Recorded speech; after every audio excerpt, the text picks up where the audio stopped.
Sommet franco-britannique, Jean-Christophe Martin en parlait à l'instant, ça se passe à Amiens, deux pays plutôt en froid ces derniers mois.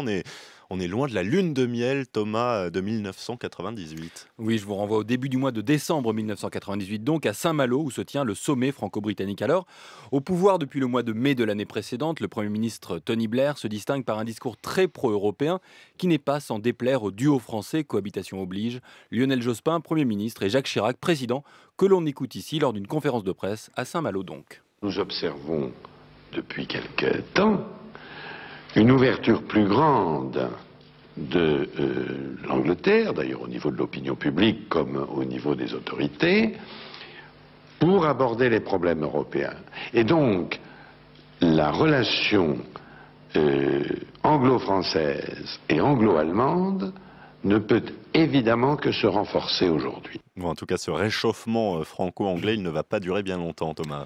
Oui, en effet, la raison, c'est le boycott prolongé unilatéralement et contre l'avis de Bruxelles par la France sur les importations de bœuf britannique dans le contexte de la crise de la vache folle. Cependant, lors du sommet annuel franco-britannique suivant, cette fois-ci à Londres, les tensions sont aplanies et les bases d'une défense européenne posée à Saint-Malo deviennent plus concrètes. Serge Martin est l'envoyé spécial de Radio France en Angleterre. Français et Britanniques ont jeté aujourd'hui ici à Londres les bases d'un renforcement d'une Europe de la défense et de la sécurité.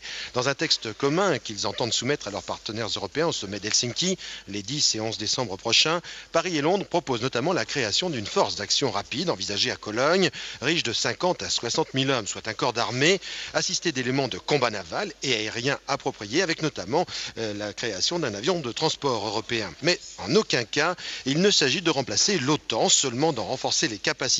C'est ce que Tony Blair, Jacques Chirac et Lionel Jospin ont tenu à répéter. Deux enseignements. Le premier, un sommet britannique pour relancer la construction européenne. On voit que ce n'est pas vraiment l'esprit aujourd'hui. Et puis, vous l'avez entendu aussi à la toute fin, pas question d'une Europe de la défense indépendante des États-Unis. Celle-ci sera très encadrée par l'OTAN, limitant un peu l'europhilie de Tony Blair et nous rappelant toujours l'actualité des mots prononcés par Churchill à De Gaulle lors d'une discussion houleuse à la fin de la Seconde Guerre mondiale. Sachez-le, chaque fois qu'il nous faudra choisir entre l'Europe et le grand large, nous choisirons le grand large. Messieurs les Anglais, partez les premiers. Thomas Negaroff.